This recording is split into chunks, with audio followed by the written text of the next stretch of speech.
Un tema que es importante, estamos hablando de las convulsiones, y si hacemos un poquito memoria de lo que ya hemos avanzado, hemos dicho, ¿no es cierto?, que todo paciente, por ejemplo, si estamos hablando de convulsiones del recién nacido neonato, vamos a considerar que una de las probabilidades de que vaya a dañarse ese sistema nervioso central es precisamente cuando ese niño va a entrar en un estado de hipoxia perinatal y va a nacer y va a necesitar reanimación, y si no se hace una adecuada reanimación, pues va a dejar una lesión hipóxico-isquémica para posteriormente determinar riesgo de convulsiones.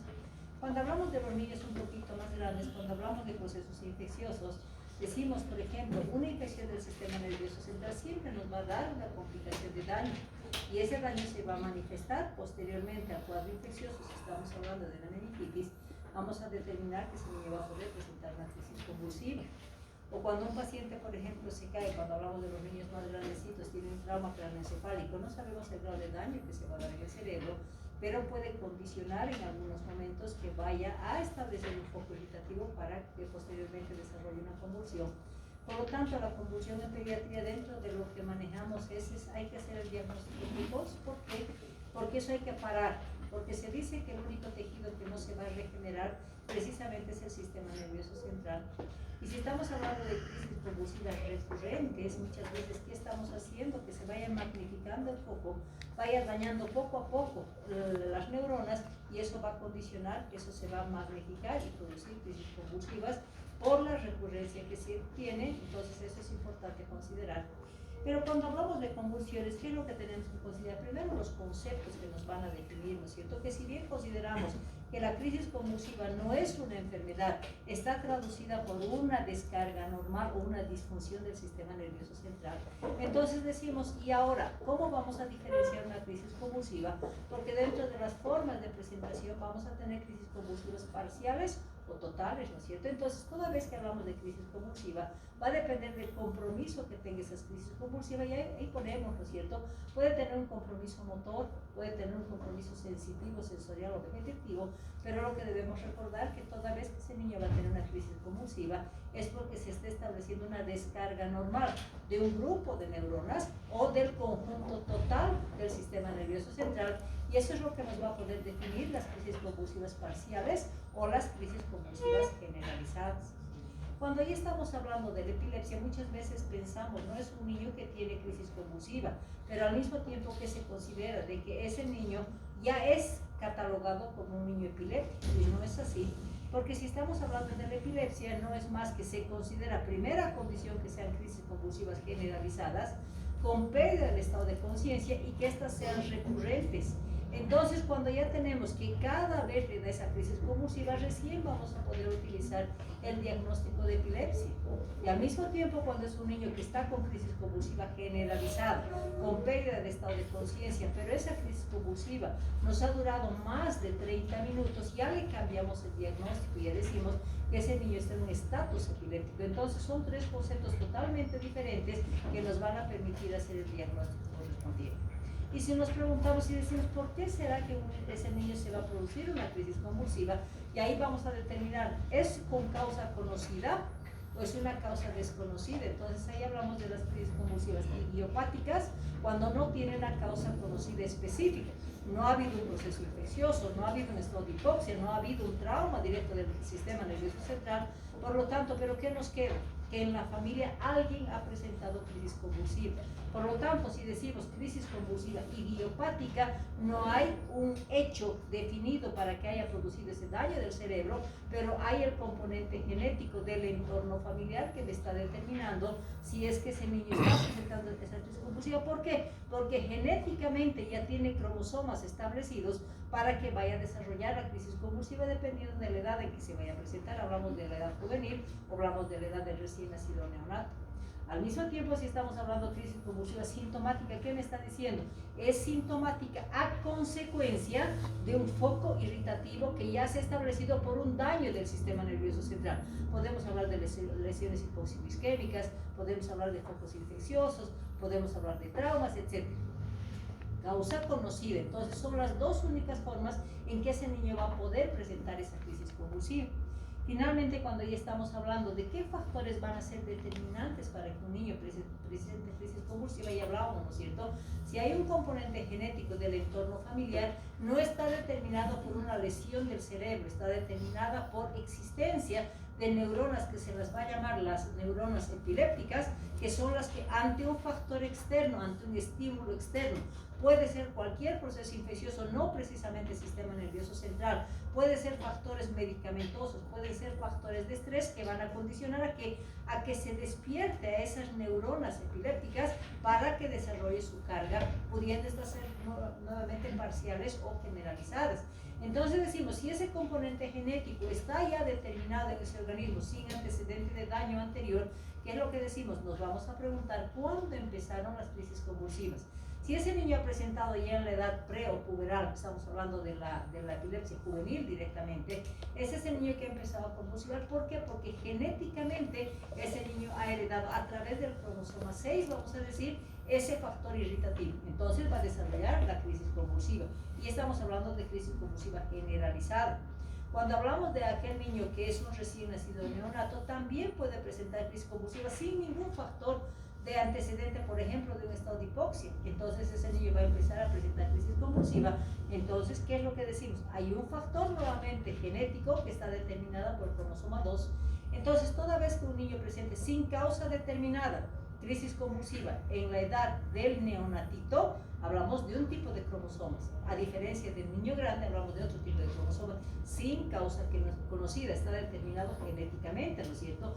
Cuando estamos hablando de neurofisiológico, ¿qué me dice? Se va a determinar que ese niño ya está predispuesto a crisis convulsiva porque funcionalmente ya está aportando esas neuronas epilépticas, pudiendo ser factor neurofisiológico la presencia de crisis convulsivas generalizadas o las crisis convulsivas parciales. O sea, no interesa si es manifestación clínica localizada o generalizada, pero hay un factor que determina que en ese sistema nervioso central ya tenemos neuronas que van a estar listas ante cualquier factor para estimular y desarrollar la crisis convulsiva sin diferenciación de que si es parcial o generalizada. Por eso llamamos, ya tiene un foco irritativo, epileptógeno, que va a responder a factores externos para que ese niño vaya a desarrollar la crisis convulsiva, parcial o generalizada.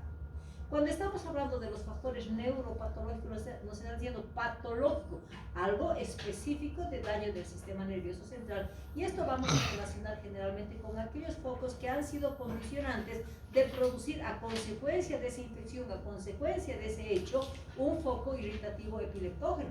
Estamos hablando de aquel niño que ha sido reanimado, por ejemplo, ha demorado en responder y ha estado en tiempos prolongados con estado de hipoxia. ¿Qué condiciona eso? Se va a producir un foco o una lesión hipóxico-isquémica en el sistema nervioso central, que como condición de ese foco ese niño va a ir condicionado a un retraso en su desarrollo dependiendo del daño, pero también puede establecer que ese foquito irritativo vaya a presentar posteriormente convulsiones. Entonces estamos hablando de factores por hechos, ¿no es cierto? O sea, una hipoxia. Si estamos hablando lo mismo de la meningitis, factor patógeno, también va a producir lesiones que van a condicionar a que ese niño presente las convulsiones, un TEC que llamábamos, ¿cierto? Entonces, al mismo tiempo, si estamos hablando de las responsables de convulsiones por un daño o lesión del sistema nervioso central relacionados a hechos patológicos que ese niño ha tenido que tener, pero también debemos recordar que esos niños con un componente genético, si vamos a la recurrencia de crisis convulsivas, ¿qué estamos haciendo? Estamos haciendo que esa neurona vaya dañando y dañándose y magnificando la crisis convulsiva. Entonces, ahí estamos hablando de que la recurrencia de convulsiones repetitivas también va a ser foco que va a ir magnificando las crisis convulsivas y muchas veces vamos a tener compromisos generalizados. Cuando ya estamos hablando de la clasificación, decimos, a ver, nos preguntamos, ¿esa crisis convulsiva se presenta solita? Vamos a decir que es una crisis convulsiva no provocada, o es algún hecho que está produciendo esa crisis convulsiva. Entonces ahí clasificamos por etiología con las provocadas y las no provocadas. Provocadas, ¿qué me está diciendo? Hay un hecho biológico o patológico que ha condicionado que ese niño tenga el foco irritativo y que el entorno sea responsable después de estimular para que ese foco tenga una respuesta y manifestación de crisis convulsiva. O sea, está provocado por un hecho de daño del sistema nervioso central. En cambio, las no provocadas hay un factor genético sin determinación de un hecho específico, patológico. Entonces, ahí diferenciamos los dos tipos de crisis convulsiva.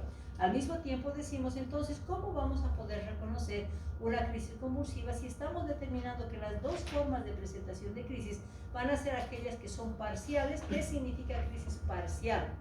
Que no todo el cerebro va a descargar anormalmente, sino es un foco irritativo, pudiendo localizarse si quiere frontal, parietal, temporal, occipital o cualquier parte del sistema nervioso central, dando manifestaciones locales específicas. Estamos hablando de una crisis parcial. A diferencia de una crisis generalizada, obligadamente tiene que haber pérdida del estado de conciencia, manifestación generalizada del organismo, y esa generalmente va a tener una clínica muy florida, muy manifiesta, que va a presentar las convulsiones. Generalmente hablamos de las convulsiones tipo Gran Mal, ¿no es cierto? Entonces, cuando estamos hablando de unas crisis convulsivas parciales, si es un foco irritativo determinado, ¿qué nos permite además hacer la diferencia?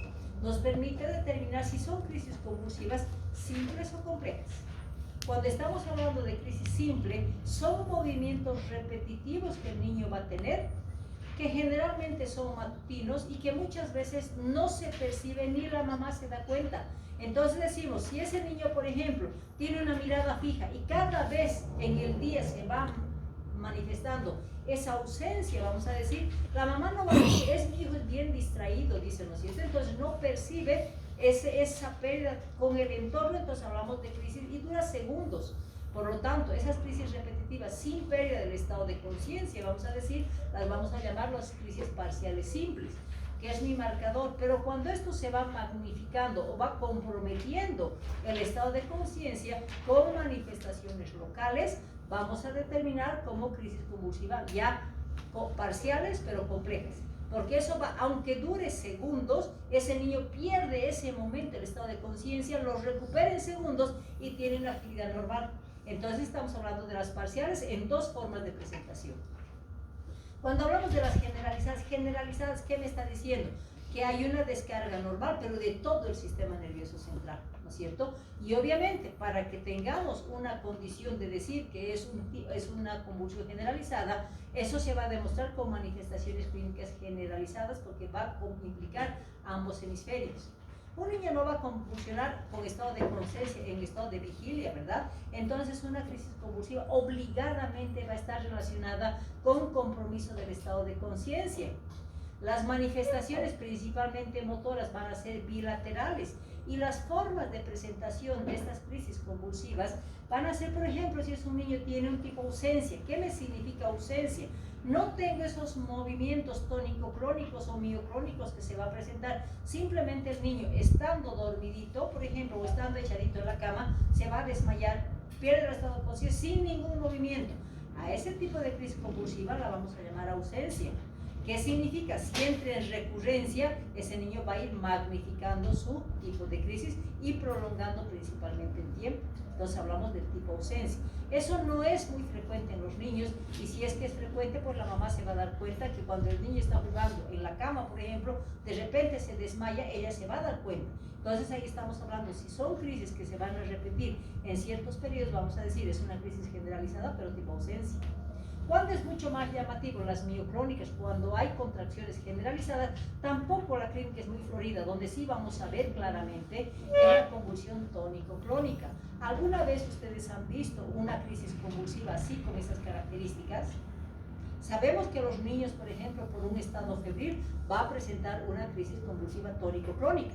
¿Qué significa? Son los sacudones que el niño va a tener, pero con pérdida del estado de conciencia, ¿no es cierto? Entonces la clínica ya manifiesta como tónica clónica, es muy llamativa y de muy fácil diagnóstico. Entonces, si estamos hablando de las crisis convulsivas parciales, ¿será una emergencia o será una urgencia? ¿Es emergencia o es urgencia? Emergencia es ya, riesgo. Urgencia, tiempo para actuar, ¿no es cierto? Entonces, cuando estamos hablando de las crisis parciales, me va a dar un tiempo de diagnóstico, me va a dar la condición de investigación para establecer el tratamiento. Y cuando estamos hablando de crisis parciales, nunca vamos a tener una emergencia, porque eso va a ser repetitivo. No son clínicas muy manifiestas, pero sí es importante que se pare eso con un tratamiento de mantenimiento para disminuir esas recurrencias de crisis, mismo que sean parciales. A diferencia de una crisis generalizada, está con riesgo de vida. Entonces, esto sí se considera una emergencia y el tratamiento tiene que ser rápido.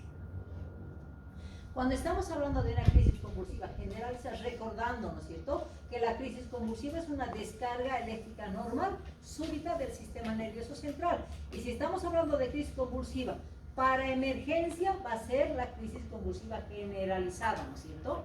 Al mismo tiempo decimos, no es una enfermedad la crisis convulsiva, es una consecuencia muchas veces de la enfermedad, pero dentro del concepto de crisis convulsiva, ¿qué es lo que manifestamos? Que es una disfunción cerebral, porque como son descargas anormales de un grupo de neuronas o de todas las neuronas del sistema nervioso central, no es una enfermedad que está atacando eso, sino está determinando que ya existe ese grupo de neuronas o ese conjunto de neuronas que ante un estímulo externo, cualquiera que este sea, van a desarrollar las crisis convulsivas, en este caso la emergencia va a ser generalizada. ¿Dónde va a llegar la crisis convulsiva generalizada? ¿Será que va a llegar al ambulatorio, donde la mamá tranquila va a ir a hacer consulta? Va a llegar a la emergencia, ¿no es cierto? Entonces, por eso se considera una emergencia. Ahora, para hablar del diagnóstico, tenemos que saber, pues, reconocer en qué etapa esa crisis convulsiva. Yo no sé si está en la etapa tónico, crónica, o en qué momento está, tal vez en el periodo diaposital. Entonces, determinamos que el diagnóstico para el reconocimiento de una crisis convulsiva tiene que ser lo más rápido posible. ¿Por qué?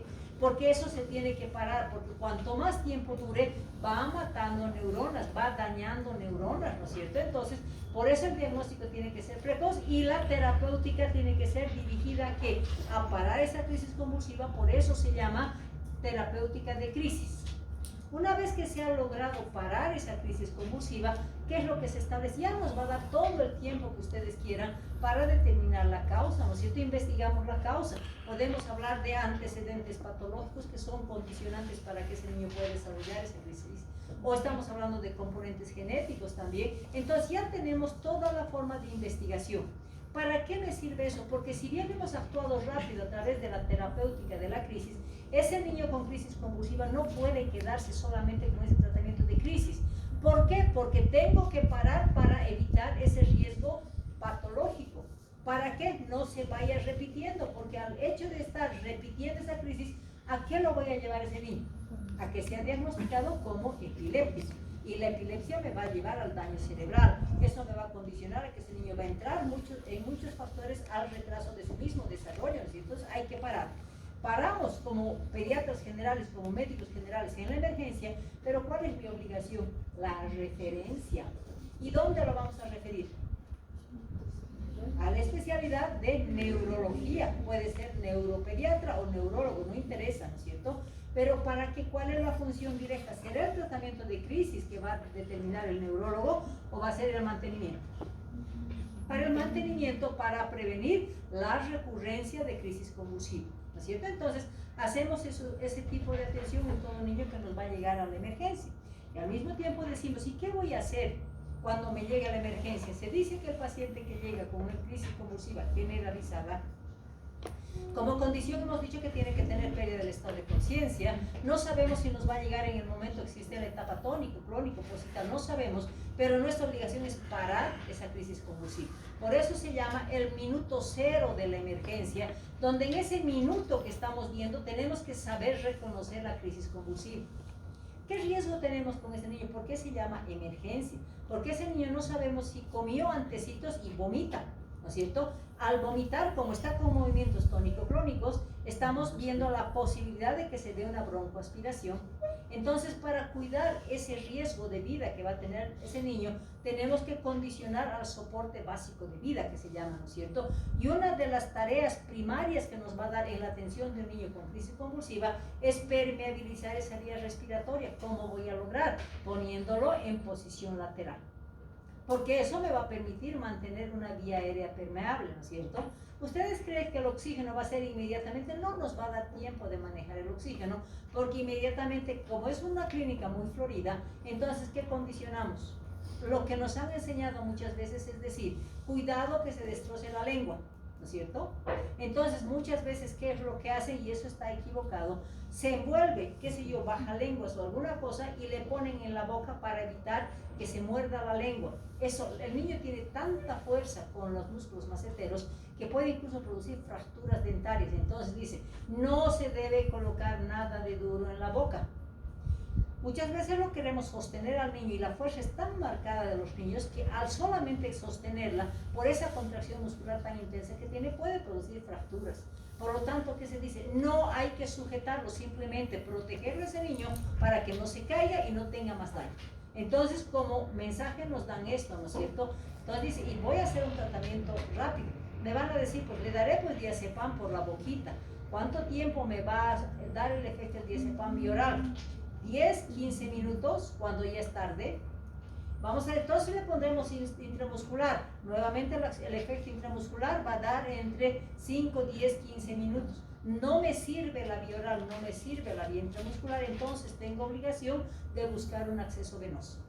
Cuando consideramos que ese niño, por ejemplo, los dos momentos en que se va a presentar la crisis convulsiva va a ser en aquel paciente, por ejemplo, que está con una sepsis, que está siendo tratado y por mala suerte se nos complicó con meningitis y la manifestación clínica va a ser que presente convulsión cuando esté internado el paciente. Entonces, si ya tiene vía vascular cuando esté internado, pues voy a utilizar esa vía para administrar el primer medicamento de primera línea, que es el diazepam. Por eso decimos, si tiene ya acceso vascular vía endovenosa, mi vía de preferencia va a ser la vía endovenosa. Pero si nos llega la emergencia ese niño con crisis convulsiva y está así con sacudones, ¿creen que la enfermera le va a agarrar? Si estamos diciendo no sujeten a ese paciente, ¿le va a sujetar esa manito para poner una vía? Es imposible, ¿no es cierto? Porque está con movimientos tónicos crónicos ese niño. Entonces, ¿qué es lo que tenemos que hacer? Buscar una vía para lograr parar esa crisis convulsiva, y como está en posición lateral ese niño, me va a ser fácil ponerle una sondita rectal. Se dice que la ampolla rectal tiene mucha vascularización, y si nosotros como medicamento de primera línea vamos a utilizar diazepam, voy a utilizar esta vía. Entonces hablamos de vía rectal para la administración de anticonvulsivantes, ¿sí?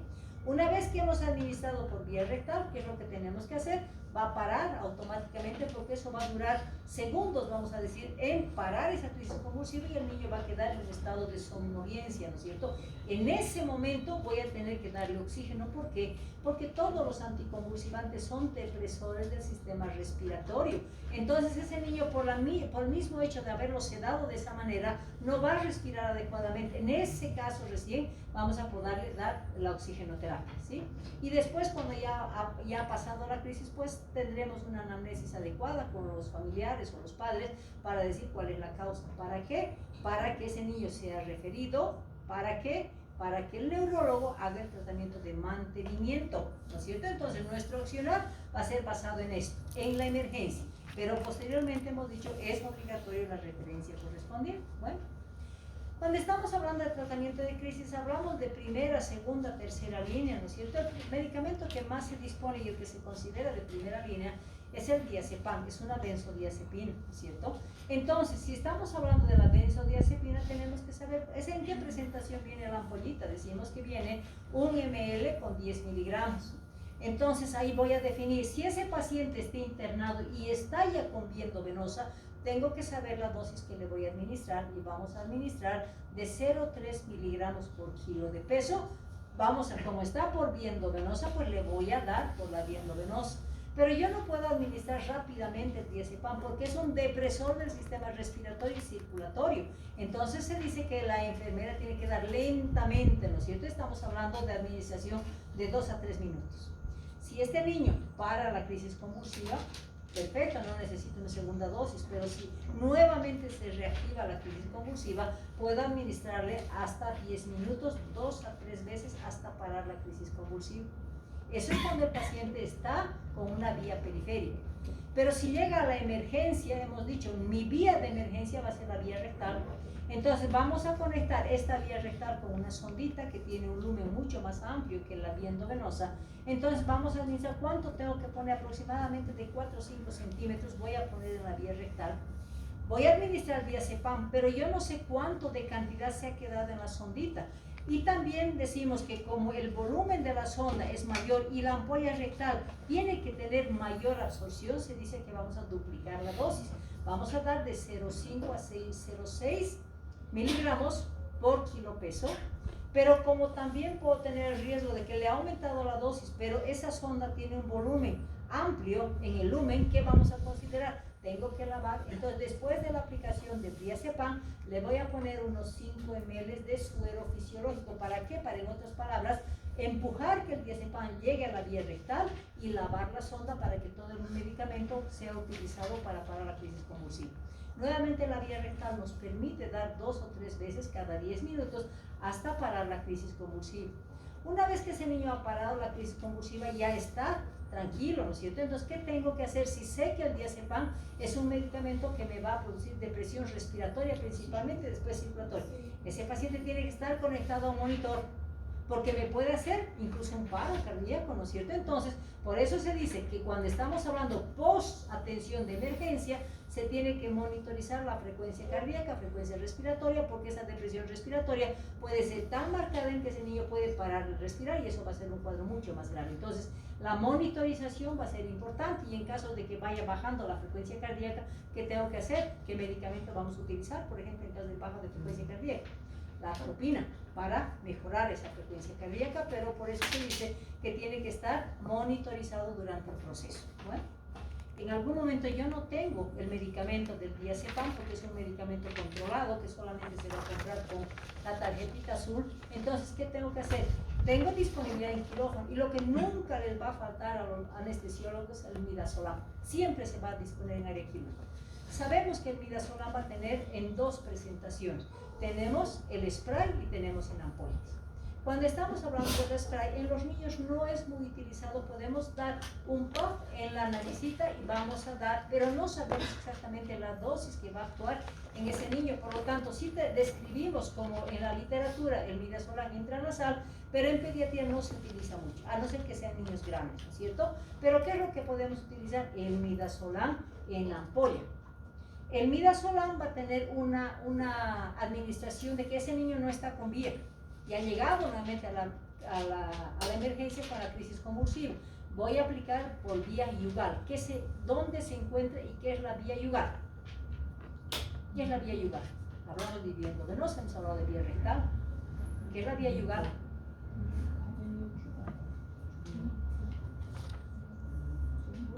¿Quién sabe? Vamos. La vía yugal es la mucosa oral. O sea, se dice que la parte de la mucosa que está en relación a la mejilla, esa es la vía yugal. Entonces, lo único que se hace es dosificar en jeringuita y le ponemos a un ladito de la boquita. Entonces, para la absorción a través de la mucosa yugal, ¿sí? Entonces, vamos a administrar y la dosis va a ser 0,03 miligramos por kilo de peso. Y aquí les pongo un ejemplo, ¿no es cierto? Así como el diazepam también tienen que saber dosificar porque están en la emergencia. Entonces, ¿qué se condiciona? Se dice que la fórmula para el cálculo del midazolam y para muchos medicamentos va a ser peso del niño, porque estoy hablando de dosis única, ¿no es cierto? Entonces, es el peso del niño por la dosis dividido entre lo que se llama la unidad de conversión. Y cuando hablamos de la unidad de conversión es cuánto de concentración de medicamento tengo por 1 ml. Y aquí les pongo el ejemplo, ¿no es cierto? Si 1 ml una ampolla tiene 3 ml, mi unidad de conversión, si yo divido esos 15 miligramos que tienen 3 ml, divido entre 3, mi resultado va a ser 5 miligramos. O sea, por ml la ampolla de midazolam va a tener 5 miligramos.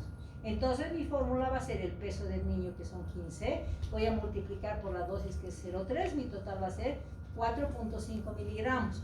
Como mi unidad de conversión para ver cuántos ml le voy a dar es 5, porque aquí tengo 5 miligramos, mi dosis de administración va a ser 0.9 ml por mucosa yugal. Con eso voy a lograr parar esa crisis convulsiva. Entonces estamos hablando de midazolam, que es un medicamento con dosis única, porque es un medicamento mucho más fuerte, vamos a decir, para parar una crisis convulsiva, porque la dosis máxima para administrar va a ser 5 miligramos o 1 ml.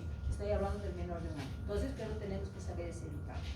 Segunda línea, nuevamente el midazolam, no nos olvidemos que es depresor también del sistema respiratorio, por lo tanto el paciente tiene que estar nuevamente monitorizado por el riesgo que significa. La tercera línea, que hacen no tengo midazolam, no tengo diazepam, entonces voy a recurrir al fenobarbital, que es un medicamento anticonvulsivante. Pero ¿qué diferencia vamos a manejar en el fenobarbital? Porque yo necesito dar una dosis para que impregne el sistema nervioso central para parar esa crisis convulsiva. Entonces lo que se determina es que vamos a dar una dosis de 15 a 20 miligramos por kilo, que es dosis. Pero ¿qué condiciona? Tengo que dar una dosis no pura, tengo que disolver el suero fisiológico para una administración lenta que se va a dar generalmente por una vía endovenosa, porque no puedo dar el fenobarbital por vía rectal. Por lo tanto, el fenobarbital obligatorio es tener una vía endovenosa. Y eso generalmente se va a utilizar no en la emergencia, lo vamos a utilizar más en pacientes internados que están con vía vascular. Entonces, esa dosis de 15 a 20 miligramos, como es dosis de impregnación, con esto voy a parar esa crisis convulsiva. Y posteriormente ya me voy a ir a lo que es el mantenimiento, que vamos a manejar a una dosis de 6 miligramos por kilo de peso. Vamos a fraccionar en cada 12 horas por el tiempo de permanencia hasta la consulta con neurología para que se decida cuál es el mantenimiento. Bueno.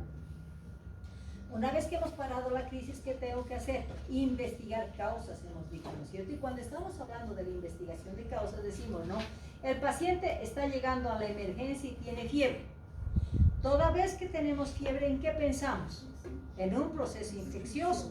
¿Y cuál es el cuadro infeccioso que está relacionado con crisis convulsiva? Porque este paciente ha llegado con fiebre y con signos, no, fiebre simplemente, y tengo que investigar afección neurológica. ¿A través de qué voy a relacionar ese cuadro febril? Y estamos buscando la posibilidad de que sea un cuadro infeccioso o una meningitis. ¿Qué hago? Ahí voy a depender de la edad, ¿no es cierto? Entonces, para pensar en signos meningios, se va a pensar en niño grande mayor de 3 años. Si estamos hablando de otros signos neurológicos que me sugieren una meningitis en el niño lactante, principalmente van a ser otros parámetros. Entonces, todo niño que llega a la emergencia y está con fiebre, tengo obligación de descartar si no es una infección del sistema nervioso central. Entonces tendré que aplicar en ese niño la evaluación del examen físico. Y si estamos hablando de un neonatito, un recién nacido, un lactantito menor de 1 año, ¿qué es lo que tengo que evaluar? Fontanela, porque la meningitis me va a dar una hipertensión endocraneal. Entonces voy a ver la fontanela, y el niño generalmente por esa hipertensión endocraneana va a tener vómitos explosivos, llamamos, ¿no es cierto? Neonato o lactantito menor. Pero cuando estamos hablando del niño que tiene 2, 3 años, niño grande, hablamos de preescolar y escolar, ahí va a estar tipificado los signos meningios que van a ser valorados. ¿Cuáles son los 3 signos meningios que tengo obligación de valorar? El Babinski no entra como meningitis, es un signo neurológico, sí, pero no está dentro de la triada de la valoración neurológica. Brudzinski, Kerning y rigidez de nuca. Entonces, en estos niños vamos a manejar. Si yo tengo un estado febril solamente y no tengo signos meningios, tengo obligación de pedir un hemograma. ¿Para qué me sirve el hemograma? Si estoy con fiebre, para determinar el grado de infección, pero estoy buscando otros focos, ¿no es cierto? Entonces ahí diré, pues, tal vez es una infección viral, porque un rotavirus, por ejemplo, me va a dar una fiebre alta, las eruptivas me pueden dar alta, con condición de que inicialmente no va a presentar manifestaciones clínicas específicas, simplemente fiebre. Entonces, toda vez que tengamos una fiebre, tengo que pedir hemograma para definir si es una infección bacteriana o viral. Si es infección bacteriana, tendré que buscar dónde está el foco, porque no es del sistema nervioso central, y si es viral también, ¿no es cierto? Pero si estamos hablando de que voy a encontrar signos meningios, ¿qué obligación tengo? Certificar que es una meningitis, y le vamos a hacer una punción lumbar. Y la punción lumbar me va a permitir definir los 3 tipos de meningitis. Hablamos de virus, hablamos de bacterias y hablamos de tuberculosis. No voy a entrar a las características del líquido cefalorraquídeo, porque eso van a llevar en meningitis con la doctora Maya. Pero es importante, ¿sí? Bueno, estoy considerando que la crisis convulsiva es a nivel de un neonatito o un recién nacido o un lactantito menor. ¿Qué me dice? Característica de estos niños pequeños es, tiene riesgos metabólicos o tiene trastornos electrolíticos. Estamos hablando, por ejemplo, de una hipernatremia que va a estar relacionada con una crisis convulsiva. Y si hablamos de los trastornos metabólicos, ¿cuáles son los 3 trastornos metabólicos que me van a llevar a crisis convulsiva? Hipoglicemia se traduce en convulsión. ¿Qué más? hipocalcemia, convulsión y lo que no me puede fallar a la vista cuando ese niño está amarillo.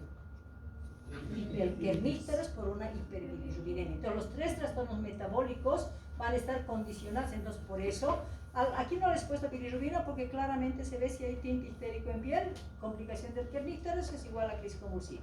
Pero el ionograma para nosotros es importante cuando hay trastornos electrolíticos, la glicemia en una hipoglicemia y la hipocalcemia con la dosificación del calcio, ¿cierto? Hablamos de que ese niño se ha caído de la cama, se ha caído de su andador, donde hay una condición, hay un trauma cráneoencefálico, mismo leve. ¿Cuándo está indicado solicitar una tomografía axial computarizada? ¿En todos los niños? ¿Cuál es la condición básica para pedir una tomografía? Pérdida del estado de conciencia. Si tengo, por muy trauma leve que sea, si perdió el estado de conciencia, tengo obligación porque hay daño del sistema nervioso central. En todo esto, si yo no tengo posición de atención en el hospital porque no dispongo de las especialidades, tengo obligación de considerar la referencia, ¿no es cierto? Todo eso vamos a investigar a través de una historia clínica adecuada. Y aquí me dicen, ¿y por qué me ponen aquí remarcado el electroencefalograma? ¿Por qué? Se dice que es el gol estándar para el diagnóstico de la crisis convulsiva. Pero ¿será que en este momento, cuando estoy con una infección, cuando estoy con una hipernatremia o hipoglicemia, hipocalcemia, me va a servir el electroencefalograma? No, porque es una manifestación inicial donde todavía no se ha determinado la lesión correspondiente. Entonces, ¿cuándo pedimos un electroencefalograma? Cuando haya crisis convulsivas ya repetitivas, después de haber tenido un hecho que haya producido ese daño del sistema nervioso central. Cuando estamos hablando ahora, tengo que aprender a reconocer las crisis convulsivas, ¿no es cierto? Y ahí vamos a hablar del tipo gran mal, tipo pequeño mal, hablamos de los espasmos infantiles, hablamos de las crisis motoras y hablamos de las crisis focales, ¿no es cierto? Siempre considerando en la investigación si son crisis esenciales o las llamadas sin causa conocida o las sintomáticas cuando se conoce un hecho determinado. Entonces, cuando estamos hablando ya de las crisis convulsivas, lo que más nos va a llamar la atención por la clínica florida que tiene es el tipo gran mal. El tipo gran mal se caracteriza porque es una manifestación generalizada por una descarga de todo el sistema nervioso central, pero no es, en la primera crisis puede ser que no se den cuenta que es una crisis marcada como tipo gran mal. Se dice simplemente que es una crisis convulsiva generalizada. ¿Cuándo vamos a tipificar cuando sea un tipo gran mal? Cuando entremos en la segunda o tercera crisis con repetición del cuadro clínico. Y cuando consideramos un tipo gran mal, el niño ya sabe que va a tener esa crisis convulsiva porque ya tiene ese antecedente, ya se le ha explicado a ese niño. Entonces, ¿qué es lo que busca? Generalmente el gran mal, vamos a hablar de niños grandes, ¿no es cierto? Preescolares, escolares o adolescentes, donde ese niño va a tener esa crisis convulsiva generalizada. Pero ¿qué es lo que el niño hace? Apenas siente que le va a dar crisis convulsiva, porque él va a sentir que le está dando esa crisis, busca un lugar seguro. Si está sentado, por ejemplo, o pueden ser incluso adultos, ¿no es cierto? Cuando empiezan a percibir que va a tener su crisis, dejan el asiento y se echen aquí en el piso, porque esa es seguridad para el paciente, ¿no es cierto? Entonces, ¿cuándo se va a dar cuenta ese paciente que está empezando su crisis? Cuando empiece su áurea. ¿Qué significa el áurea? Que es el preaviso, si es que quieren, donde ese niño puede tener manifestaciones auditivas, escuchar unos soniditos, puede tener una sensación de sensaciones olfativas con determinación de ciertos olores, o directamente puede ver lucecitas o escotomas. Entonces, ese es el preaviso que le está diciendo, va a empezar tu crisis convulsiva y ahí el niño va a buscar protección. Para después ya darse la pérdida del estado de conciencia en el inicio de la fase tónica. Tónica nos está diciendo, ¿no?, contracción de todo el sistema muscular. Y cuando estamos hablando de contracción generalizada, empieza por la carita y termina en los pies. Entonces, en la cara, ¿qué es lo que va a hacer? Va a haber una contracción intensa de los maceteros. Ese es el momento donde el niño puede dañarse la lengua. Después va a entrar progresivamente, va a tomar el tórax, donde va a tomar los músculos respiratorios. Por esa condición es que el paciente va a tener una respiración difícil. Y finalmente va a tomar las extremidades, porque ambas extremidades, tanto superiores como inferiores, van a tener una tonicidad completa. Entonces, ese niño se pone en una posición de opistotos, generalmente por la contracción severa que tiene. Menos mal que ese periodo dura corto tiempo, estamos hablando de 10 a 30 segundos, para después entrar en la etapa de relajación que se llama, pero no es que el niño empieza con su fase tónica y después se relaja inmediatamente, va alternando las contracciones clónicas, o sea, altera un poquito de contracción y relajación, por eso son los sacudones que el niño va a tener, y estamos hablando de la relajación con movimientos clónicos rítmicos.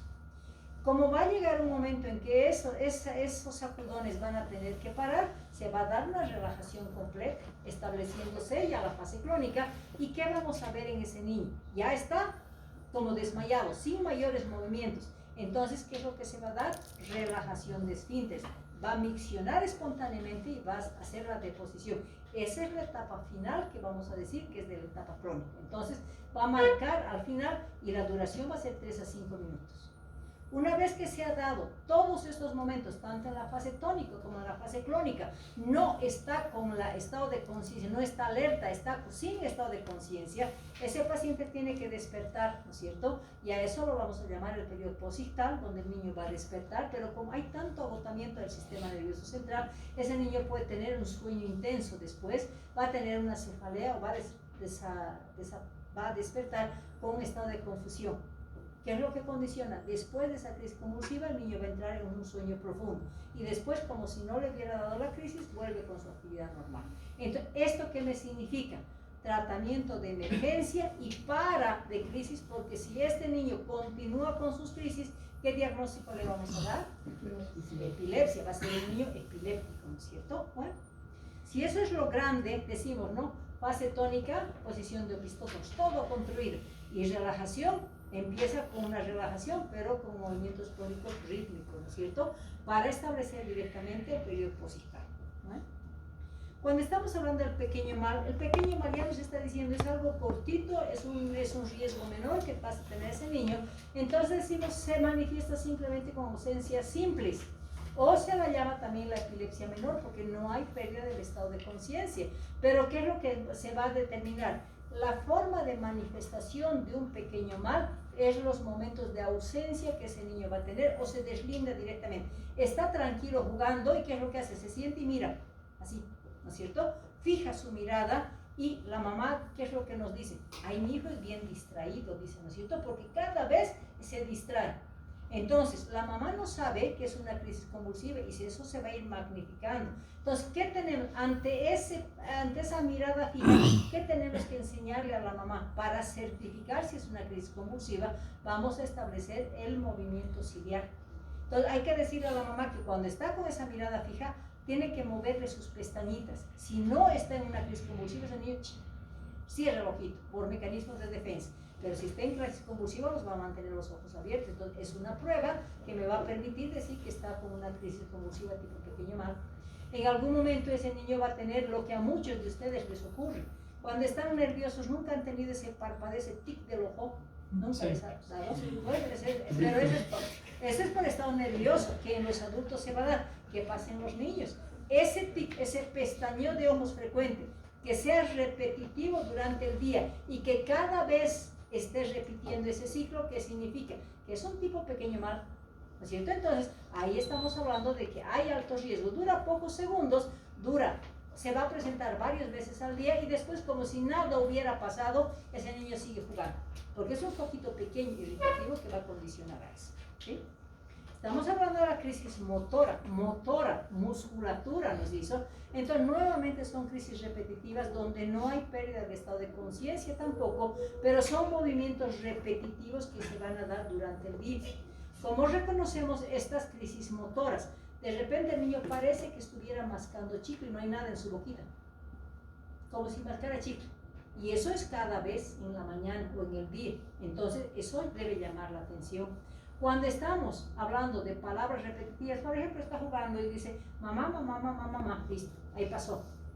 A las 3, 4 horas de nuevo repite esas palabras. Al poco tiempo, sin relación del entorno, alguna vez hemos pensado que puede ser una crisis convulsiva, ¿verdad que no? Entonces ahí estamos hablando de crisis motoras menores, donde no hay pérdida de estado de conciencia, pero si lo mantenemos con esas crisis, vamos a magnificar esos focos. Esto generalmente, otra cosa que ocurre frecuentemente es cuando el niño está caminando y está correteando al ritmo de la mamá, mi hijito cada vez se quiere caer. Han debido escuchar esa queja, ¿no es cierto? ¿Qué es lo que pasa? Que cuando el niño está cayendo, de repente se va a dar una relajación de la musculatura, principalmente el miembro inferior, dura segundos. ¿Qué es lo que el niño hace esto? ¿No es cierto? Parece que se estuviera cayendo, pero como nuevamente se logra mantener esa contractura muscular, nuevamente se para y empieza a caminar. Entonces, eso que quiero caerme es una crisis motor, igual a una crisis convulsiva. Cuando hablamos de los espasmos infantiles, seguramente alguno de ustedes también ha visto este hecho. Son niños que de repente empiezan a llorar intensamente, se ponen un poco cianóticos. ¿Y qué hace el niño? Después de ese llanto intenso, se pone duro, la forma extensora. ¿Y qué dice la mamá? Cuando llora mi hijo, bien caprichoso, se pone duro, sin pensar en que puede ser una crisis convulsiva. O de repente ese niño se pone en la forma flexora, que él se encoge, ¿no es cierto? Hablamos del saludo árabe. Entonces, si estamos pensando que cada vez que llora intensamente ese niño toma esta actitud, pues pensemos que es un espasmo del sollozo. Porque si es que se va repitiendo ese espasmo del sollozo, lo va a llevar a ese niño a un retraso en su motricidad, en su desarrollo motriz. Por lo tanto, si estamos hablando del espasmo del sollozo, ¿quién descubre esta patología? Es el doctor West, por eso le dan el nombre de síndrome de West. Al mismo tiempo decimos que es el espasmo del sollozo y espasmos infantiles, ¿no es cierto? Entonces, esta patología se va a caracterizar por una tríada clásica. Primero, va a tener el espasmo infantil a consecuencia de un llanto intenso. Si no se para eso, porque es una disfunción total del sistema nervioso central, ese niño va a ir al deterioro psicomotriz.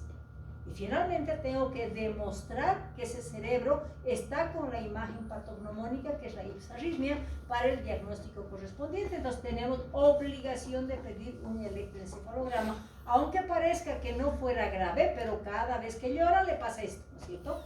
Le pedimos un electro y va a pasar esto. Miren el barullo que significa un electro en un niño con ipsarritmia, con espasmo del sollozo. Entonces, esto me va a permitir el diagnóstico, ¿no es cierto? ¿Y qué voy a hacer el diagnóstico? Después vamos a ver el tratamiento. Bueno, estamos hablando de las crisis focales. Hemos dicho, hay crisis focales parciales y localizadas también, ¿no es cierto? Y cuando hablamos de dónde se localizó ese foco irritativo, va a depender si es a nivel frontal. Por ejemplo, si tengo un foco irritativo parcial localizado, va a darme manifestaciones contralaterales. Sabemos que si el foco irritativo está en el lado lateral, las manifestaciones clínicas van a ser del lado izquierdo, ¿no es cierto? ¿Qué es lo que el niño hace?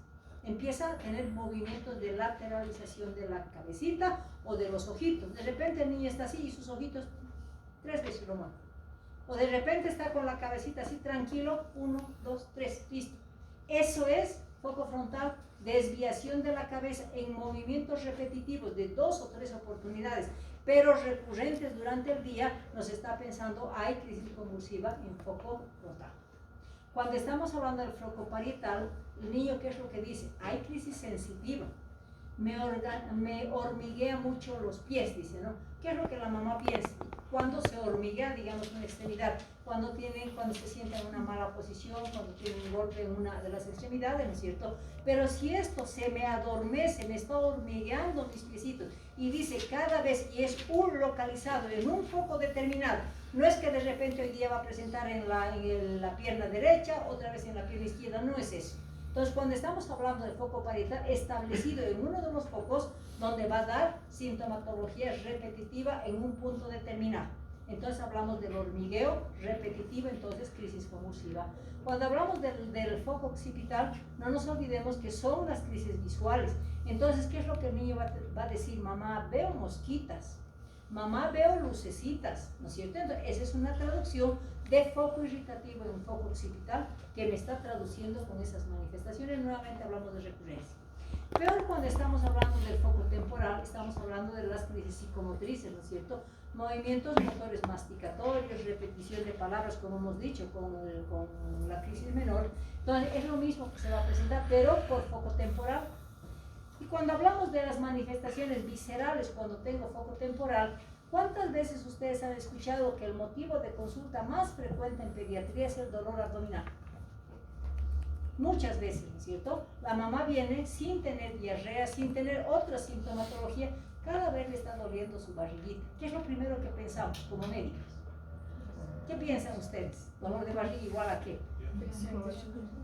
¿Ah? Pero para tener una infección intestinal tendría que tener diarrea. Estos niños no tienen diarrea. Puedo pensar en apéndice, perfecto, pero para un apéndice voy a buscar puntos apendiculares dolorosos. Me permite diagnosticar un examen físico.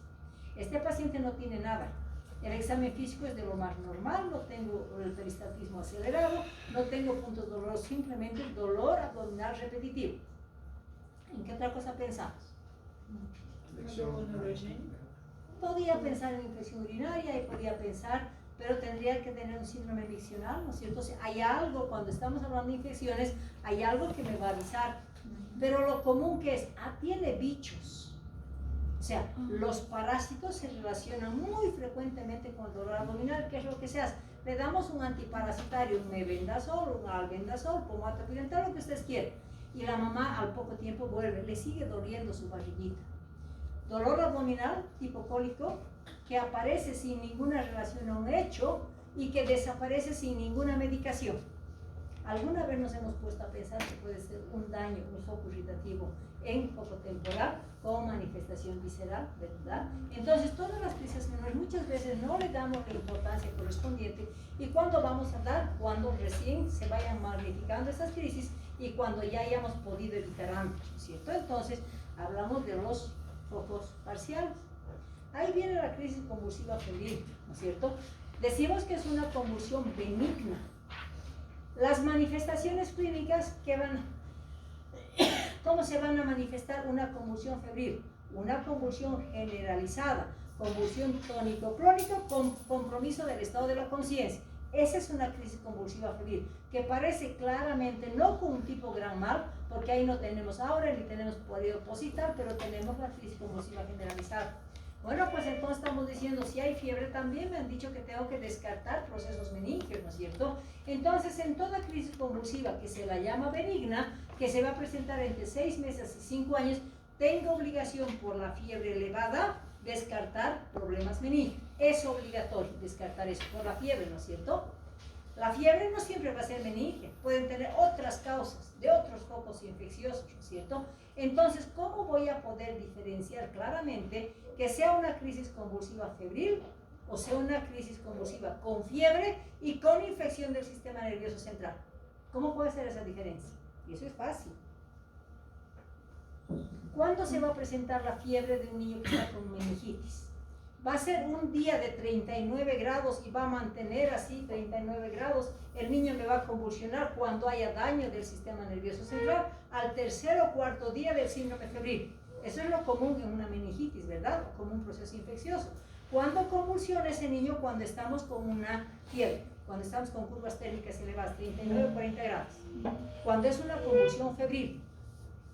Cuando él esté empezando su curva térmica. O sea, la forma más fácil de diferenciar que es una curva o que es una convulsión febril a una relacionada con una infección es precisamente el momento de presentación de esa crisis convulsiva. Entonces, una crisis convulsiva febril se va a presentar cuando ese niño está empezando su fiebre. Cuando es un cuadro con infección, va a tener fiebre y a los 2 o 3 días recién va a presentar la crisis convulsiva. Entonces, la forma más fácil clínica de diferenciar es de esta manera. Entonces, de hecho, tengo que buscar otras causas infecciosas y son convulsiones con pérdida del estado de conciencia y tónico-clónicas. Hemos dicho que en toda crisis convulsiva, esto la vamos a tratar con una emergencia, la vamos a tratar con los mismos medicamentos, diazepam, midazolam o fenobarbital, porque es una emergencia. Pero después de que ha pasado la crisis, ¿es necesario pedirle un electroencefalograma a un niño que ha tenido crisis convulsiva febril? ¿Qué dicen ustedes? ¿Es necesario? No, porque es la hipertermia que ha condicionado a esas descargas anormales y el electro va a ser normal, por eso se lo ha llamado crisis convulsiva benigna. Entonces no necesito en ningún momento, y si es que le pido, pues voy a tener un electro normal. Hemos dicho acá, ¿no es cierto? ¿Cómo descarto la infección? Fontanella en un neonatito lactantito menor, niño grande, Hernie Brusinski y Requidez, ¿no es cierto? Bueno. Ya he manejado, ya he reconocido todas las crisis convulsivas, ahora tengo que empezar a identificar causas y qué es lo que voy a hacer. Entonces, si estamos hablando del neonatito, por ejemplo, ¿cuáles son las causas? Un trauma obstétrico con daño del sistema nervioso central, igual lesión hipoxicoisquémica. En este caso de trauma obstétrico con hipoxemia, ¿qué examen le voy a pedir? Una ecografía transfontanelar, ¿no es cierto? Si estáis hablando de errores del metabolismo, ¿cuándo los vamos a diagnosticar? Una fenilcetonuria, voy a tener que diagnosticar o un hipotiroidismo. ¿Con qué? Con el tamizaje neonatal. Entonces, todos los errores del metabolismo voy a diagnosticar con el tamizaje neonatal. Cuando estoy hablando de los trastornos metabólicos, hipoglicemia, hipocalcemia, hiperbilirubinemia, con los laboratorios correspondientes, glicemia, calcemia y bilirrubina. Cuando hablo de malformaciones, pues ahí tendré que tomar una tomografía. Si tengo infecciones, pediré un líquido cefalorraquídeo. Con estas condiciones y estos exámenes, ¿es necesario pedir un electroencefalograma? No, determino exámenes y trato la causa. ¿Cuándo pido el electroencefalograma? Cuando ese niño tenga antecedentes de algún daño que se ha dado, como cualquiera de estas causas, y si después, cuando ya pasó este problema que ha tenido como neonatito y presenta nuevamente crisis convulsiva recién, o sea, después de que sea una segunda o tercera crisis, me va a ser útil el electro. Porque si estamos hablando de la primera crisis por cualquiera de esos trastornos, el electro no me va a dar alteración, recién me da alteración cuando sean crisis repetitivas, ¿sí?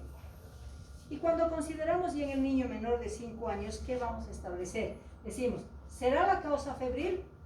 En el niño menor de 5 años es causa frecuente, ¿no es cierto? Tenemos la crisis convulsiva febril, pero ¿qué tengo que hacer? Nada, simplemente tratar la crisis y observar y darle a la mamá dipirona para que cada vez que empiece su fiebre, la maneje la curva técnica para evitar nuevamente repetición de crisis convulsiva febril. Cuando estamos hablando de infección del sistema nervioso central, estamos hablando específicamente de la meningitis. A este niño tengo que pedir una punción lumbar obligatoria para certificar el diagnóstico. Cuando hablamos de la hipoxia neonatal y las alteraciones electrolíticas que en su momento pueden dar en el neonato, van a ser consecuencia de producir un foco irritativo. ¿Y el foco irritativo qué significa? Que me va a obligar a pedir un electroencefalograma para ver si esa secuela que fue en la edad neonatal ha repercutido para que después presente crisis convulsivas como consecuencia. Cuando hablamos de las intoxicaciones o las malformaciones cerebrales, son hechos ya definidos, que en este caso pues tendríamos que hacer una tomografía axial computarizada. Si hablamos lo mismo con enfermedades degenerativas, si tengo un antecedente de trauma, un TAC, ¿no es cierto? Pero ¿cuál es la condición básica para pedir un TAC cuando presente ese niño crisis convulsiva? Cuando tenga el antecedente, pérdida de estado de conciencia, ¿no es cierto? Si estamos hablando de todo esto, son hechos agudos, vamos a decir. ¿Cuándo voy a pedir electroencefalograma? Cuando sean crisis convulsivas repetitivas, no con el cuadro agudo, ¿no es cierto? Y finalmente la conducta va a ser de acuerdo a la causa, ¿no es cierto? De acuerdo al tipo de crisis para mantener. Entonces, claramente en el tratamiento tenemos que manejar dos cosas.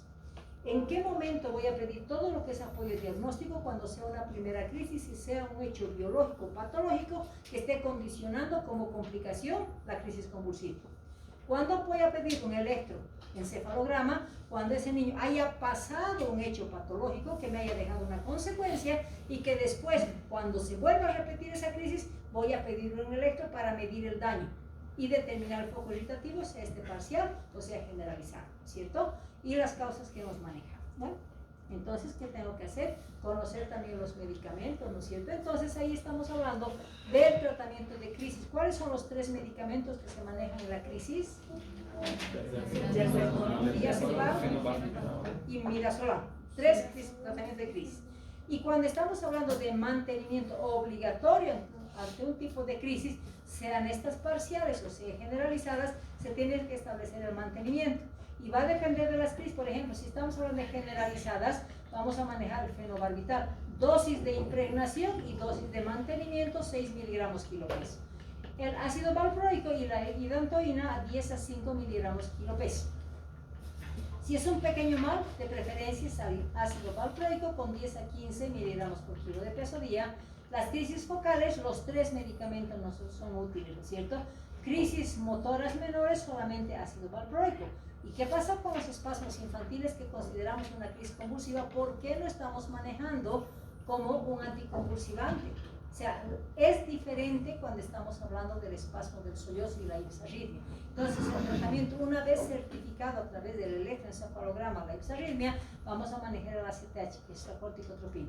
A dosis de 0,25 vamos a dar dosis semanal por vía intramuscular. Entonces, el único que se diferencia en tratamiento es precisamente los espasmos infantiles que no se manejan como anticonvulsivantes propiamente dichos. Hablamos de la crisis febril. La crisis febril se maneja con diazepam, fenobarbital y midazolam. ¿Crisis o mantenimiento? Crisis. La crisis convulsiva febril solamente se maneja la crisis, porque como no produce daño, no necesito mantenimiento. Entonces, esos 3 medicamentos van a ser manejados, pero solamente con crisis. En cambio, estos medicamentos son manejados como mantenimiento, primero crisis y después mantenimiento. Doctor, en caso de estatus epiléptico, ahí hablamos del cóctel lítico, que los neurólogos manejan 3 anticonvulsivantes juntos y dan en dosis continua. ¿Sí? Igual al adulto, entonces. Es similar, porque es un estatus epiléptico, ¿no es cierto? Y eso generalmente se da en niño grande. Entonces, cuando hay un estatus, damos las 2 dosis de, puede ser diazepam, y si no nos responde al diazepam, puede manejar una dosis de midazolam, y si no depara, hay que al tercer nivel, estamos con un estatus epiléptico, directamente llega a la terapia intensiva y empiezan con el cóctel lítico que ellos llaman, ¿no es cierto? Que es la combinación de anticonvulsivantes. ¿Sí? Bueno, chicos, hemos terminado. ¿Tienen alguna pregunta?